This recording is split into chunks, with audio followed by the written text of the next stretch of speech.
Hi, everyone. Thank you for having me today, and thank you for coming.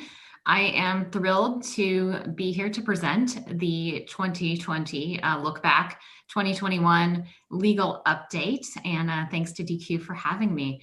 So since we do have a relatively quick time frame, we'll dive right in. I will start with our legal disclaimer because that's what we have to do. I am a lawyer, but this is not legal advice. This is purely an informational presentation. If you have any specific legal questions, you should contact whichever lawyer with whom you normally work. So what are we going to talk about today? If you've been to any of my presentations before, it's the kind of the standard routine. We're going to talk about first just the legal background. It's always nice to have a refresher and level set as to what the laws are that we are talking about and provide the framework here. Then we're just going to level set. I know you all probably know this, but it helps just to talk briefly about what is an accessible website anyway. And then we'll go to the ADA Title III lawsuit data. We don't have our data yet for 2020. We're still working on that, but we can, talk about the data generally. And then the key lawsuits and key settlements that we've seen. Not a whole lot of action last year, but a couple of updates, and then we can go through the themes again, and then strategies for avoiding and defending legal actions, and what the typical roadmap to accessibility looks like. The picture we have on this slide is just of a scales of justice and some legal books and a gavel, one of them saying accessibility law, or like I always like to say, or lack thereof, because this area of the law is just developing. Going into our legal overview, what statutes may require accessible technology? What are the laws on the books that may even require different technologies to be accessible to individuals with disabilities? Well, we have Title II of the Americans with Disabilities Act that applies to state and local governmental entities. We have Title III of the Americans with Disabilities Act, and that applies to places of public accommodation, which essentially are, any business, any entity that provides goods or services to the public. We have the Rehabilitation Act, Section 504, Section 503, which apply to recipients of federal funding and federal contractors. And then Section 508, which actually sets out the guidelines for accessibility for the Rehabilitation Act and goes specifically also to technology sold to federal agencies. And most of you know that 508 has had accessibility requirements for quite some time, and specific accessibility requirements, unlike many other laws that we're going to talk about today. Then we also have our state non-discrimination laws. And again, those usually apply to places of public accommodation, or whatever the term of art is in the specific state. Some may have different damages or remedies that are available from what the ADA provides, which is quite significant in some of the litigation that we've seen. And we've seen more and more state laws and even some local laws that are specifically addressing accessibility as well, mostly with respect to entities that contract with the state or with those entities. So any businesses that, are state contractors, and state agencies as well are having more accessibility requirements with which they need to comply, and very specific requirements. Again, in contrast to what we are seeing on the federal level, still under Title III of the ADA. And then we have moving into laws that actually do have specific website accessibility requirements. We have the Air Carrier Access Act, which requires the primary websites of airline carriers to conform to the WCAG 2.0 AA criteria.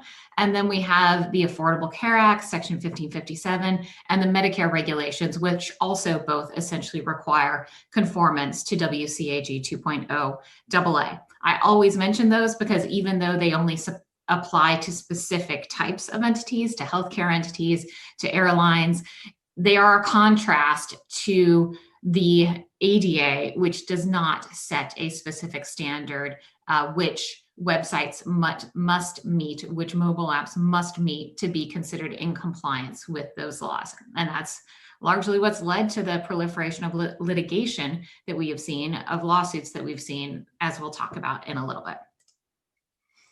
So we're going to focus on the Americans with Disabilities Act today, as we usually do, because that is a law of most general applicability to most businesses that provide websites via or provide goods or services to the general public, and provide those goods and services via websites or mobile apps sometimes these days. The Americans with Disabilities Act, it's a federal civil rights law. It prohibits discrimination against individuals with disabilities. It was signed into law in 1990, far before we were all living the lives we are now, using the internet for much of our daily activities. And just for your background, there are 5 different areas that the ADA covers. We're talking about Title III today. Title I applies to employment. Title II, as we mentioned a minute ago, to state and local governmental activities and public transportation. We're talking about Title III, which essentially applies to private businesses. The fundamental principles of Title III of the ADA are few. That businesses must have facilities that are accessible to individuals with disabilities, such as, again, members of the public. That the place of public accommodation must make reasonable modifications to its policies, practices, and procedures when necessary to ensure that individuals with disabilities have equal access to the goods, services, facilities, privileges, advantages, and accommodations that the place of public accommodation provides.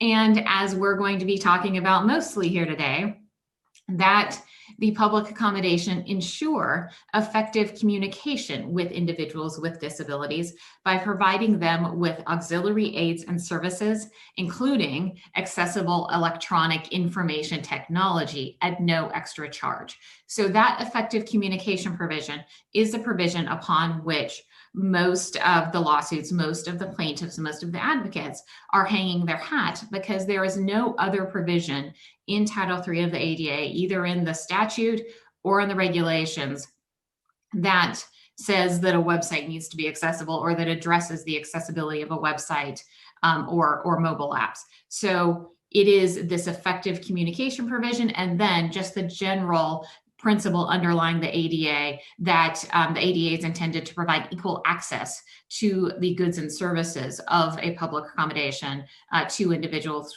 with disabilities. Those are the principles we rely upon, that we're talking about when we're talking about accessible websites and accessible mobile apps.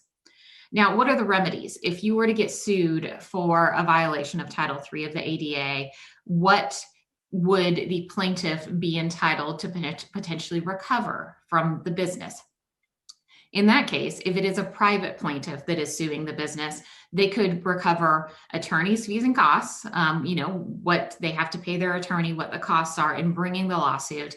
And they could also get a court order requiring the business to bring the website into compliance with, whatever it is that we should look at as the measure for accessibility for a website. Now, I hesitated there because I said come into compliance, right? What does that mean? The ADA statute, the ADA regulations do not say what that means. So we would be relying upon experts. We would be relying upon entities like DQ, considered, the leaders in the field of digital accessibility, to provide their professional opinion as to whether a website is accessible or not. What would they be looking at? We'll talk about that in a minute. And then what else could happen if a business is sued for or subject of an enforcement action for a violation of Title III of the ADA?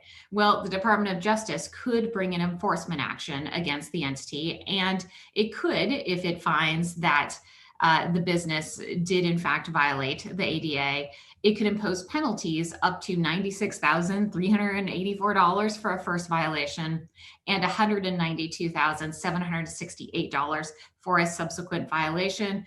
It also can require that the business bring the website into conformance with, prevailing accessibility principles. I mentioned before the state laws. Under the state laws, such as in New York, such as in California, in addition to injunctive relief, attorney's fees, and costs, there are also damages and or penalties, depending on the state, that could be available to someone who's bringing a lawsuit. And that's what, is in large part driving the majority of the lawsuits that we see happening in those states, as opposed to why they're not happening in other states. This slide is up there simply because one of the things that we've been seeing lately is some lawsuits expanding from just your traditional places of public accommodation, the places that you typically think of as subject to Title III of the ADA, like restaurants and retailers and hotels, to other entities where they arguably don't fall within the categories that are set forth in Title III of the ADA as subject to Title III of the ADA as a place of public accommodation. So I always think it's helpful to list the 12 categories of entities that are places of public accommodation under Title III. I'm not going to read them for you now, but they're on the slide in case you want to refer to them later. They're pulled directly from the regulation. The other thing to note here, as I have at the bottom of the slide, is must it be a physical place to be considered a place of public accommodation and subject to Title III of the ADA? We're going to talk about that a little bit later, but that has been one of the things that has been a subject of dispute that businesses have raised. If they do not have a physical place of business, if it is a web-only business, is it a place of public accommodation subject to Title III? The answer to that question depends on what court is deciding the issue, and different courts have come down different ways on that issue. All right, the next slide here, as I get my runny nose with California spring that's already here. What is an accessible website? Well, it's one that essentially can be used by people with various types of disabilities. And so we talk here on this screen and on this slide, and the slide has a picture of two computer screens, one that has a check mark next to it showing that it is accessible, one that has a faded person showing that it's not. So, people who are blind, we want to make sure that they can use the website with their screen readers, alternative text being, properly there for images. That's one of the most common things we see in lawsuits is lack of alternative text, properly labeled form fields, proper use of headings, keyboard only access, and audio descriptions potentially. That one's obviously a tougher one, but form fields, headings, alternative text, those are some of the most common barriers we see raised in the website accessibility litigation brought by blind people. And the vast majority of the lawsuits we see are brought by people whose disability is blindness or some sort of vision-related disability. Low vision, you want to make sure your color contrast and your text resizing is appropriate. Deaf or hard of hearing, captions, need to be provided for audio content. We don't see nearly as many lawsuits brought regarding lack of captioning, but there are some. So that also is something that we see, in lawsuit filings, not infrequently, but not nearly as much as we're seeing it for people who are blind, or the lawsuits brought by people who are blind. People, with limited mobility, again, keyboard only access, ability to slow down or turn off timeouts, epilepsy and color blindness as well. People who have epilepsy, you want to make sure that for them that there isn't any flashing content. And then color not being used as the sole method of conveying information. Very important to remember for people who are colorblind. Essential principles there. I'm sure everyone attending here knows those, but again, it's a good reminder, especially when we're looking at the context of the lawsuits that we're seeing. The WCAG, the Web Content Accessibility Guidelines, again, we all know what they are, right? We all know who's published them, the World Wide Web Consortium, and the main point here is that this is not a set standard in Title III of the ADA. It is a standard that some courts have looked to, the very few courts that have actually said, to make your website accessible, you need to conform it to the WCAG 2.0 is what they did at the time, AA guidelines, but that's only been a few courts. It's also the standard that we had thought, if regulations had ever been approved, that would have been adopted in the Title II and Title III regulations, similar to the Air Carrier Access Act. But as it stands right now, it is not a legally binding standard for the websites of places of public accommodation. We saw WCAG 2.0 AA incorporated into most settlement agreements that the DOJ entered into when it was doing that. We'll talk about that in a minute. In settlement agreements now, 2.1, 2.0, even some companies are saying, well, what about 2.2 now? What do we need to be looking at in making our website accessible? And, typically these days, 2.0 is still the prevailing standard for web accessibility, in part because that's the standard that we've seen incorporated into the other laws that actually have a standard incorporated. But obviously, moving toward whatever the latest criteria is, the latest best practices to ensure maximum accessibility is certainly a best practice, and absolutely, 2.1 if possible, and 2.1 with respect to mobile apps, certainly as well.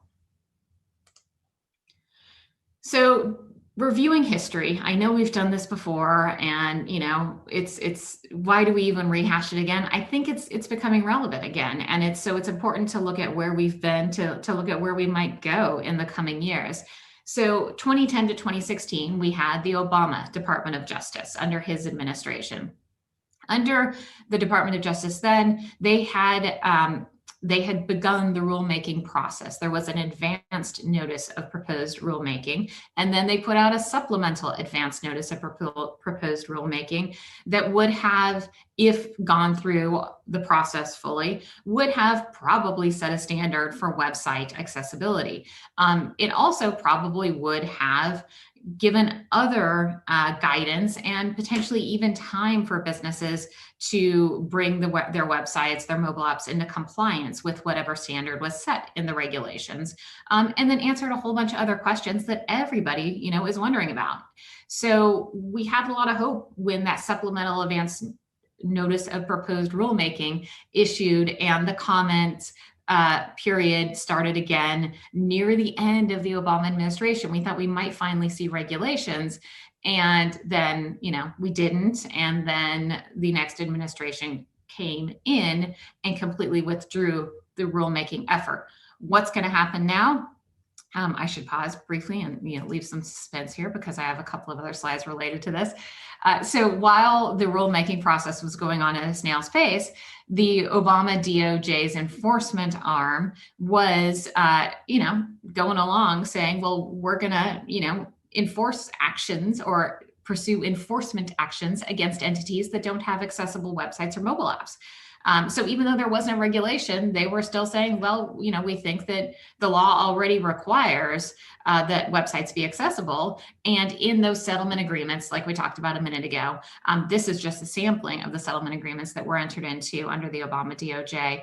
The settlement agreement injunctive provision, what the businesses needed to do to the websites was to make them conform to the WCAG 2.0 AA. So then the Trump DOJ comes in, and we're going to talk about this quickly because this is old news.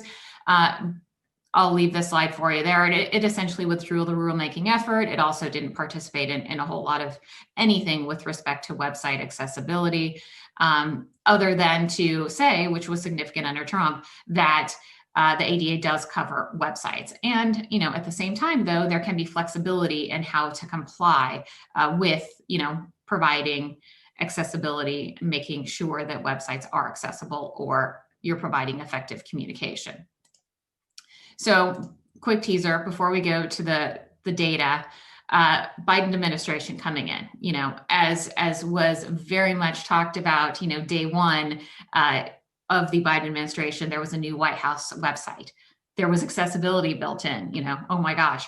But the Biden administration clearly is much more in tuned to the rights of individuals with disabilities. And so we would expect, not only picking up where the administration under which, Biden was vice president, picking that up again and possibly pursuing that agenda again, we, expect that, we will see some sort of movement under the Biden DOJ, whether it be increasing enforcement actions again, similar to under the Obama DOJ, or whether it be beginning the regulatory process again, or perhaps both. Even if it does begin the regulatory process again, for better or for worse, it's a process. So we don't expect it to move quickly. But businesses, I think, certainly should be ready for increased potential enforcement actions again. So the data, this slide here shows the increase over the years of the numbers of lawsuits filed on all bases under Title III of the ADA, not just on website accessibility, but we're also talking about, physical accessibility, reasonable modifications, all sorts of lawsuits that were filed under Title III of the ADA. It went down in 2020. For the first year, ever since we've been tracking, there was a decrease in the number of lawsuits filed. Now, there's a couple of potential reasons for that. One, the obvious one, is COVID. The courts were shut down for a while. Everybody sort of, paused because they didn't know what to do. We didn't know what the courts were going to do. I think even some of the plaintiffs' attorneys said we all just need to pause and, let everybody adjust to what the world is going through right now. And, I think there is potentially, another reason in that people weren't out and about. So, we saw a decrease in physical accessibility lawsuits with people not visiting businesses. But then we did see those lawsuits start to pick up again near the end of the year, and near the very end of the year really start to increase in pace, such that what we've seen so far in 2021 is some of the highest numbers we've ever seen in the number of lawsuit filings. So while there was a decrease, you also see it was a small decrease. The number in 2019 was 11,000 total lawsuits, and we have 10,982 lawsuits, so a 1% decrease from 2019 and 2020, which, given what we went through in 2020, actually doesn't seem like that many fewer lawsuits. This slide, and I should say as well, for the graphs on here, I'm obviously, not going through all of the numbers for all of the states in the interest of time, or all the years on the prior slide, but we do have these charts on our ADA Title III blog with all of the numbers. And, I do believe that, the materials are available as well, with all of the numbers very clearly detailed here. But to highlight on this slide shows the numbers of ADA Title III accessibility lawsuits filed, again, on all bases, not just websites, not just mobile apps, by state in 2020. And California had 5,869 lawsuits, almost double the next state, which was New York, with 2,238, followed by Florida at 1,208. So California, huge numbers, largely driven by the fact that we just have a lot of website accessibility lawsuits and a lot of physical accessibility lawsuits that are filed here, in large part because of the statutory damages that are available, like I said before. Similarly, in New York, again, some damages and penalties available under the state law versus just the injunctive relief under the ADA. The website accessibility numbers, my apologies, these are not brand new, in large part because it's been a very busy beginning of the year for us, and it takes us a lot more time to cull through the lawsuits that have been filed regarding website accessibility to make sure that our numbers are accurate. For example, in the past 3 months, there have been a lot of lawsuits filed in California state and federal courts, especially regarding the compliance with hotel reservation websites with the ADA regulations that require those websites have certain information about the accessibility features of the hotel. Our searches that we run when we pull the data would pull those in because they talk about the website, but we wouldn't want to include them in our data regarding the number of actual website or mobile app accessibility lawsuits. So stay tuned to our ADA Title III blog. We will be publishing those numbers and that data hopefully soon, just not yet. In the meantime, this slide here shows that in 2019, there were about 2,200 website accessibility lawsuits filed in federal court. Remember, this doesn't include demand letters. This does not include state law or state lawsuits filed in state courts. So the number is much greater than this. This is just those filed in federal courts. We do expect, and that was about the same number as the year before. We do expect probably that the 2020 numbers will be in the same ballpark, even despite the decrease in overall lawsuits last year. And then here by state, these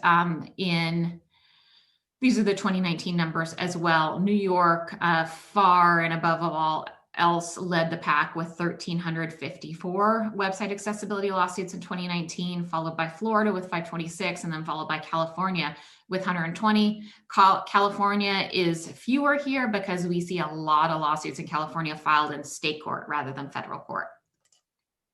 All right, jumping into the key litigation and themes.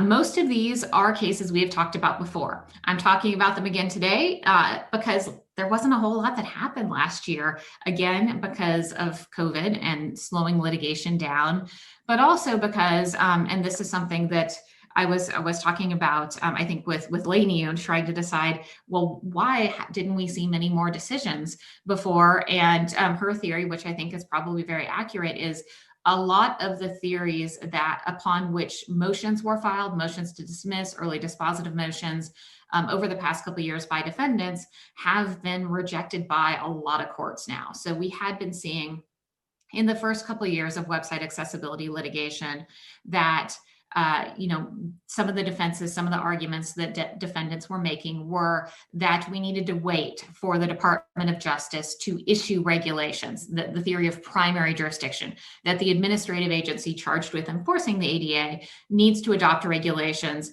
before a court can decide a lawsuit on that issue.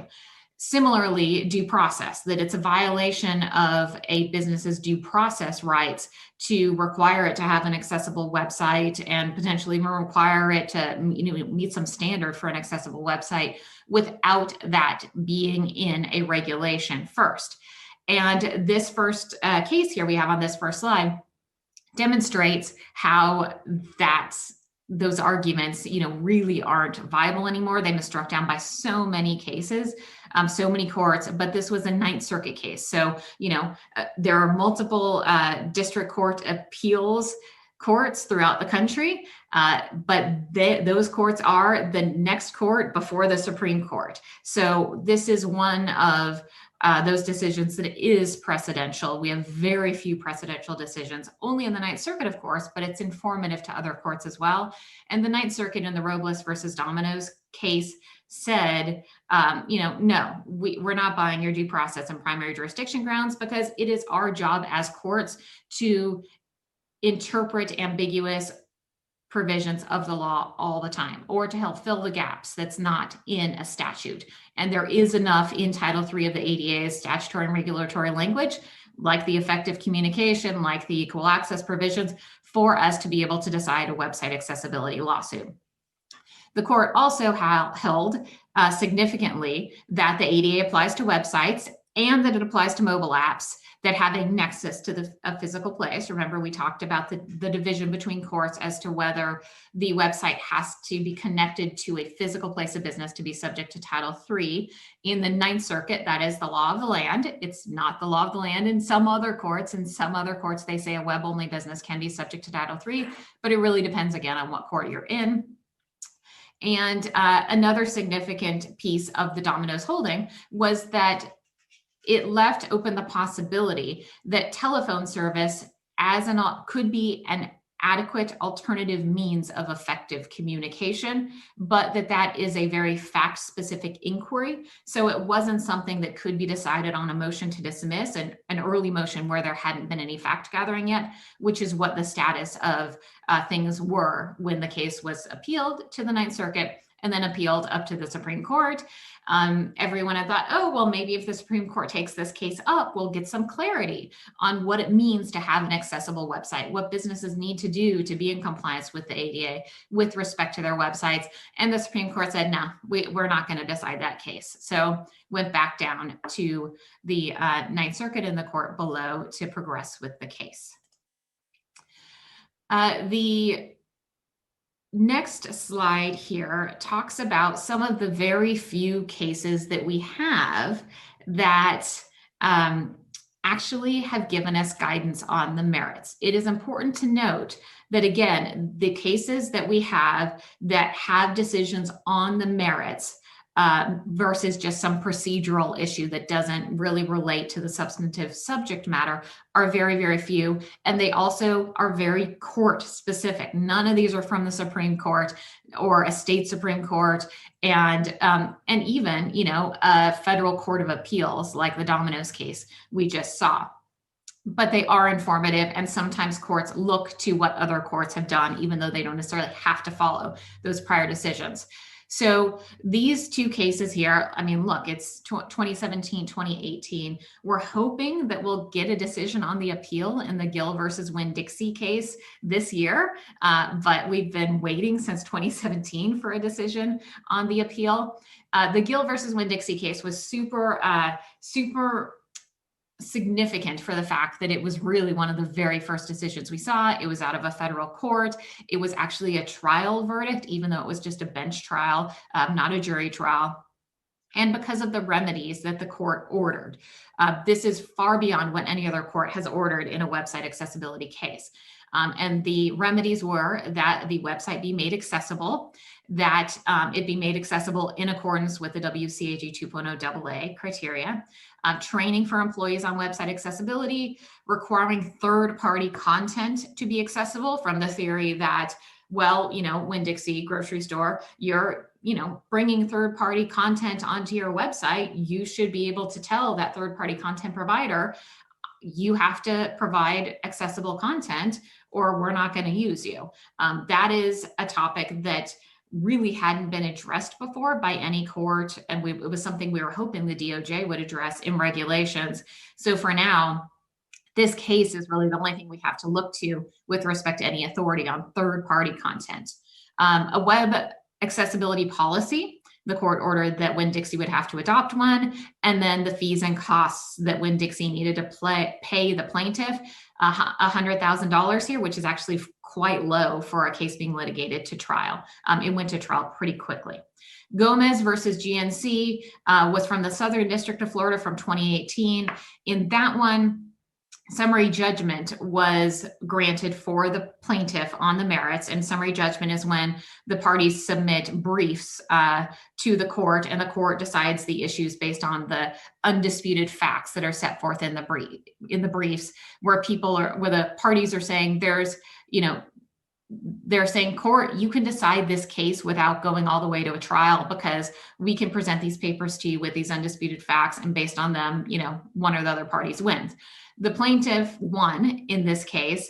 The papers included expert reports, and the court held that a website that is not accessible violates the ADA. It didn't issue an injunction, but the parties agreed to stay the case pending the appeal in the Winn-Dixie case we just talked about.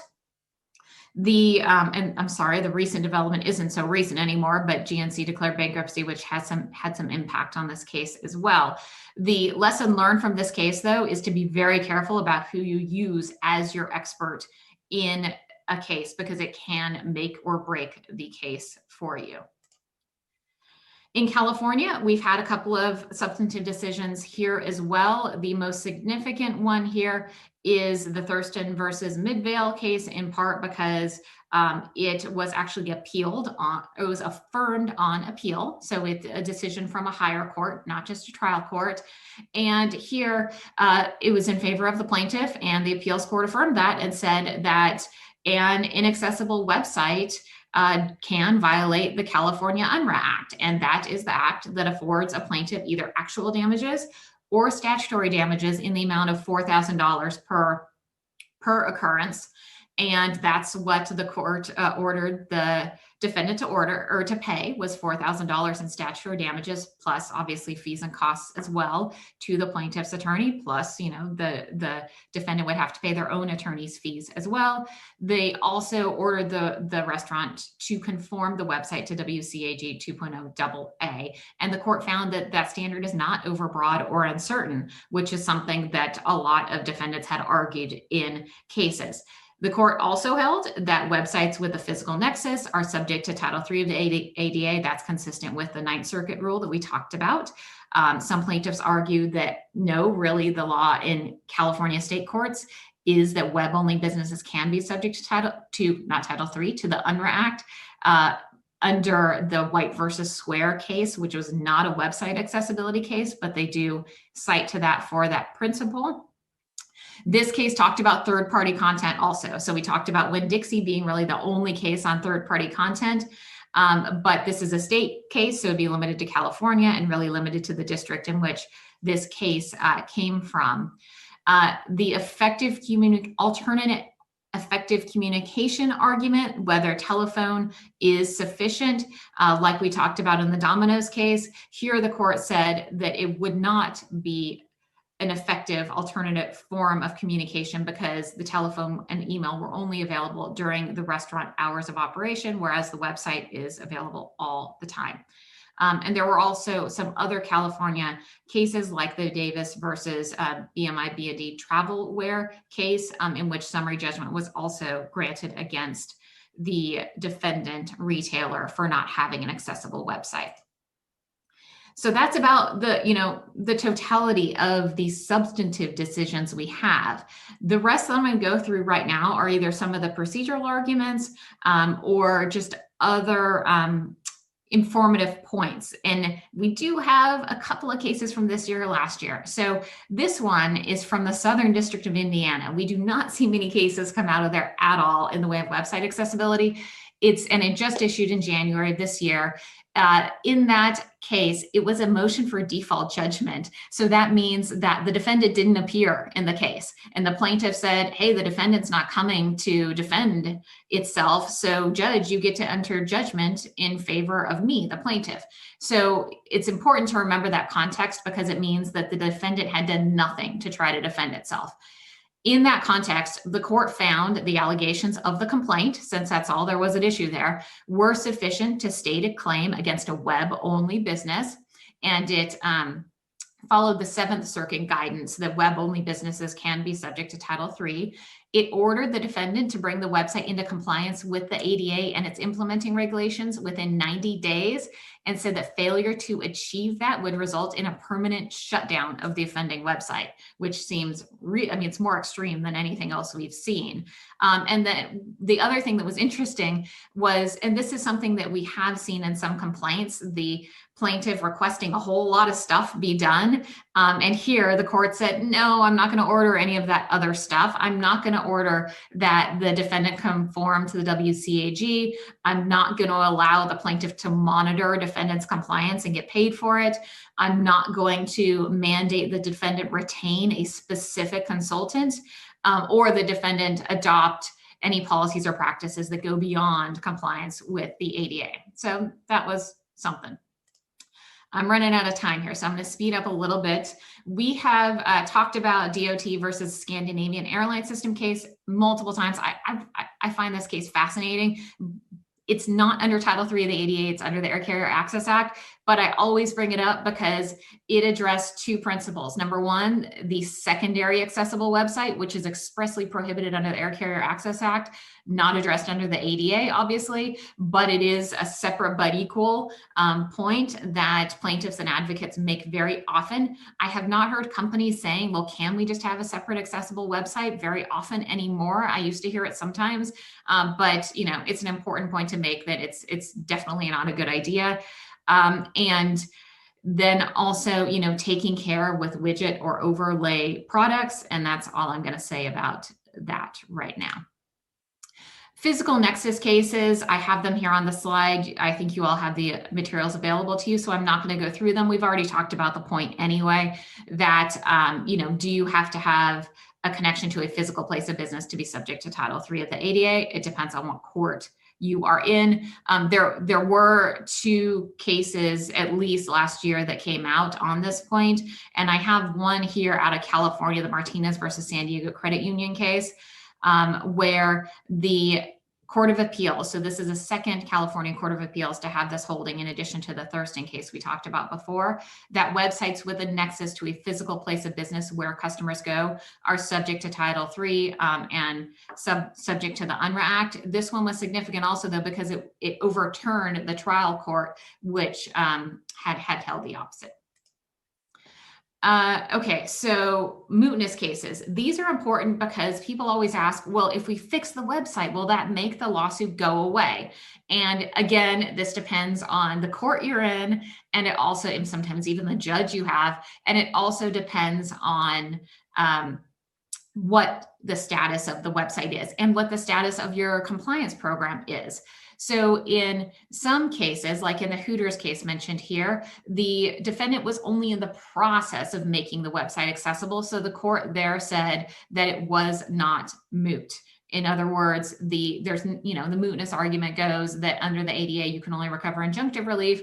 So if the website is fixed, if it's fully accessible, there's nothing for the court to order. So the court should dismiss the case. In the Diaz versus Kruger case, a different court held the opposite, that all barriers raised in the complaint were fixed and no additional barriers existed. So the case was dismissed as moot. In the Walters versus Simply Skinny Ties case that came out last year, the defendant had filed a motion to dismiss on mootness grounds, and the court denied it because it found there was an ongoing factual dispute as to whether the defendant had already made all reasonable modifications to the website and remedied all the existing ADA violations to ensure that no additional barriers existed.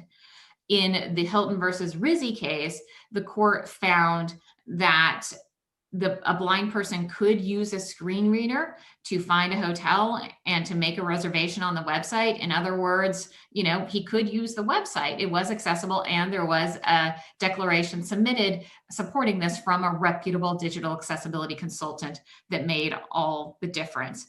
In addition to this, on one of the prior cases we just talked about, a defendant had an accessibility program that is also very significant to show that you have a method and means to ensuring the website remains accessible in the future. Standing cases we've talked about before. This is another defense that is often raised. I think it's important to point out, though, because we still get asked, well, we're the plaintiffs in New York, but we're based in California. How can they sue us? And, essentially, if you're reaching into other states, and as long there's personal jurisdiction arguments that apply as well, potentially. But if a plaintiff can access your goods and services in a different state, then they might be able to have standing to bring suit. Where courts have found that there is no standing to bring suit is where there is no way that the plaintiff could be a legitimate patron of the goods and services, like with these cases where the plaintiff could not be a member of the credit union whose website he or she was trying to use because he wasn't a member of the military or didn't live in the proper area, things like that. Captioning cases, we know about the Harvard and MIT cases. I included this slide purely because we do see some captioning cases, lawsuits still filed, none as high profile or as significant as these cases were, in terms of magnitude and how long they went on. But it's important to remember that is a basis on which we see lawsuits often as well. Strategies for avoiding and defending litigation. Again, this is something that I know you all know of, and I know it can be really hard for some companies to do, but it's always good to have the reminder. Create and maintain websites and mobile apps, all digital technologies that are accessible. Potentially have a 24/7 telephone line available, have an accessibility statement that is external facing, have an accessibility policy that's internal, as well as internal procedure for how you're going to maintain all your digital assets so they're accessible. Train anyone who has responsibility for content on the website, and anybody who might be interacting with members of the public regarding your digital assets. Vendor contracts, remember that third-party content we were talking about with some of the cases? Make sure you have language in there regarding accessibility, and third-party content as well. Make sure that that is accessible if you are pulling it into your site and using it to provide your goods or services. Consent decrees, we have a question mark here because that's a tool that some defendants have used, some parties have used in resolving lawsuits, and it's something to think about. If you're curious, we could talk about that later. Some challenges, links to third-party websites, third-party content on your websites, advertising by third parties, payment mechanisms, and content that you might be placing on social media. The only word we have on that is from the Supplemental Advanced Notice of Proposed Rulemaking under Title II. So, the best practice, as was noted in that SAN-PRM, was if you're putting something on another site, make sure it's available in, an accessible form somewhere else, at least, if you don't have control on wherever it's ultimately placed. And, make sure you hire a qualified accessibility expert and qualified legal counsel, vet them, ask the questions, do interviews, watch out for, attorney-client work product privilege issues. Make sure you don't just perform automated testing. You need manual testing. Also, you need user testing. Train, again, we talked about that a minute ago. And, you have to prioritize sometimes, and your consultant can help you do that. Your legal counsel can help you do that. Make sure you don't just try to do one and done. This is an ongoing process. You need to periodically re-audit to ensure continued accessibility of your digital assets. And then finally, make sure you have a mechanism to receive and act upon user feedback regarding the accessibility of your digital assets. So with that, I know we only have about 2 minutes to go, Noah, so apologies, but if we have any questions, I'm happy to take them. Yeah, awesome. Thank you so much, Kristina, for the presentation. We do have a lot of great questions in chat. I did want to say a lot of people were asking about the presentation and getting their hands on the slides. And so I wanted to let everybody know that after the fact, we'll be able to share presentations. In some cases, the presentations were shared before the event, and they're linked on the event page. In cases like this, we'll be able to get those presentations and share the slides after the fact. So people will be informed of that and whatnot. I got several questions about that, so I just kind of wanted to address that. Yeah, my apologies for that, everybody. That was my fault, because I always keep thinking, oh, there might be new development that I need to add at the last minute in the slides. So we'll get them to you. Yeah, absolutely not a problem. Absolutely not a problem. I do want to apologize to everybody about the captions issue. We did have a technical issue with the captions in this presentation, and I'm terribly sorry about that. We are doing everything we can to restore captions across the board for anywhere that was missing. So terribly sorry that we missed out on that. The one question I did want to bring up that came up also several times in the Q&A is, are there any trends around litigation and lawsuits with regard to higher learning, higher education, or even K through 12 institutions? Is there any of that you can comment on? Trends on that. We do monitor lawsuits that are filed, and I haven't seen any on those bases come across. I mean, there have been lawsuits against higher education. There have been advocacy actions against institutions of higher education. I haven't seen a lot lately. Whether the DOJ, whether the Department of Education are going to increase their potential actions, I think is something that is possible, kind of again, picking up where the Obama administration left off. But I haven't seen, just off the top of my head, a whole lot yet. Obviously, I haven't researched it either. Okay. Thanks for addressing that. Like to find another question. So have there been any lawsuits that mention any of the newer standards above and beyond WCAG 2.0 AA, which kind of has been sort of the de facto for a while? Are we seeing any legal action around the WCAG 2.1 standards or anything like that? I have seen 2.1 cited in some lawsuits, just the complaints that were filed, especially when we're talking about mobile apps, right? But we haven't seen any court decisions yet that have referred to 2.1. I mean, and frankly, we just haven't seen many court decisions at all last year, apart from the couple that I mentioned, and the couple that had issued previously, had all pointed to 2.0. Okay. This is a fun question. Are there any good resources for tracking the progress of accessibility related laws, ideally catering to somebody who's not a lawyer? So any good resources for a layperson? Gosh, well, our blog, while it talks about legal developments, we try to write it so a layperson can understand it. Launey Feingold's blog, lflegal.com, is a great resource. I'm trying to think, I know there are others as well. There are a couple of other resources that have an outline of the applicable laws and even some international laws. And I'm sure there's folks even on this webinar that probably know those off the top of their head. I can't remember. It's usually just individuals, who decide to keep track of them and post them. But if you want to follow up with me, I can, check my list and see if there's any others that I think are useful. I know Launey has a lot of links to other resources as well that you might be able to find useful in that way. Okay. Okay. Well, we are 2.5 minutes over. I want to thank Kristina again and everybody. I'd like to remind everybody this is a recorded session. We will be providing it after the fact with full captioning. After the fact, again, I'm terribly sorry for the captions not working for this session.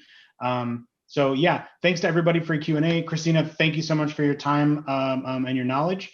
I hope everybody enjoys the rest of their AXCON. Thank you. Thank you.